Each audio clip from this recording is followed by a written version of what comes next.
Square towers are boring, but the round towers feel impossible. Hey! You try one, the base goes weird, the stairs fight you, and the roof just never fits. Hey! That's because towers actually run on a system. But once you know it, any size just works. So let's build one from the bottom up, the easy way. Tiny or huge, any tower starts with the same key pieces. I'll show you these secret ingredients on a medium one so that you can see it all as clear as could be. First, we need a base. These triangle foundation pieces are your best friends for that. Whether you want your tower to be big or small, a firm foundation will always be your best jumping off point. True for building and true for life. We need to make a hexagon with these triangle pieces. With that center of your foundation in place, you can either move on to the next step if you want a tiny tower, or expand it for a bigger one. For that, we'll use these square pieces and then more triangles in between them. For big towers, this step is identical. Just use the full-size versions instead of the half-sized versions.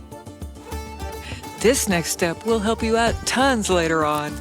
Before we go up, let's place the roof anchor down, or the roof won't line up right later on.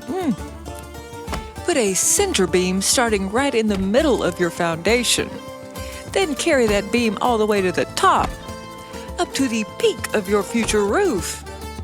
Oh, and bonus, that beam is a great place to hang torches. Your next step will be the ground floor walls. And don't forget to cover up the foundation completely while you're at it. Don't forget the door either. And windows are also helpful, huh?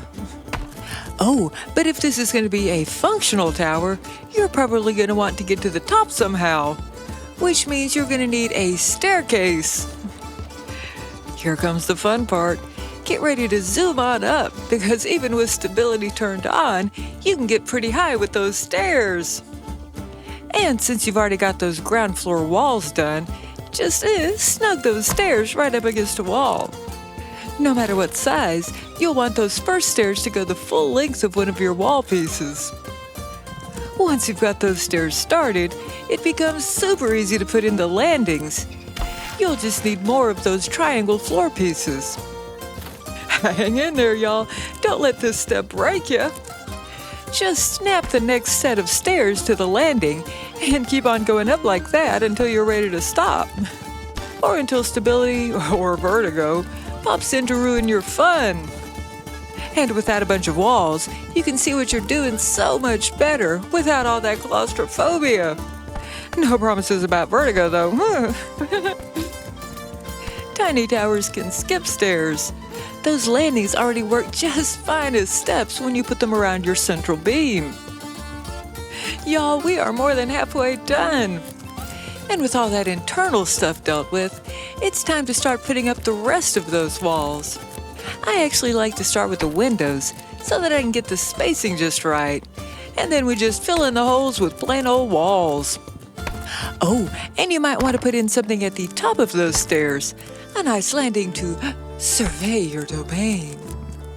This will look familiar, by the way, from that base step we did at the beginning. We are almost done, y'all. In fact, if you decide that roofs are just overrated, go right on ahead and rest on your laurels with your brand new completed tower. Woo! Congratulations! But if you do want to put that final touch in place, roofs are the only place where the size actually does change the formula. See, these inverted triangle roofs are perfect for your tiny towers.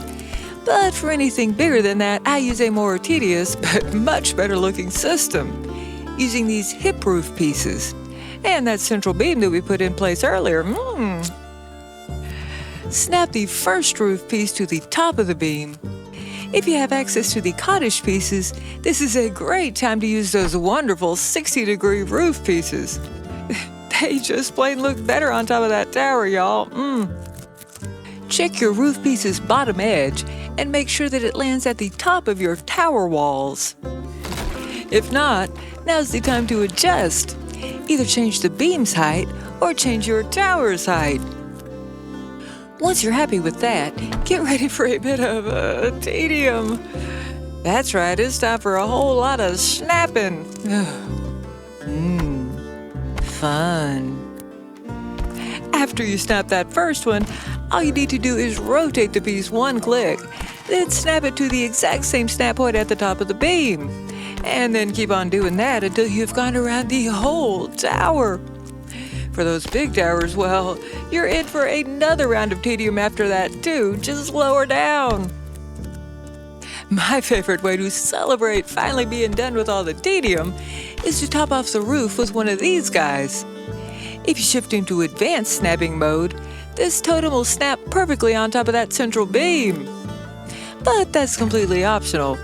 It's just an easy way to make the roof look that much cooler. But now, finally, with that roof completed, we are done with our tower. Woo! Enjoy it in good health or defend it against all comers. Just remember, base, then beam, then walls, then stairs, then more walls, and then roof. That's the whole basic tower build system. And now that you know the rules, well, they work for any height, any width, and any style.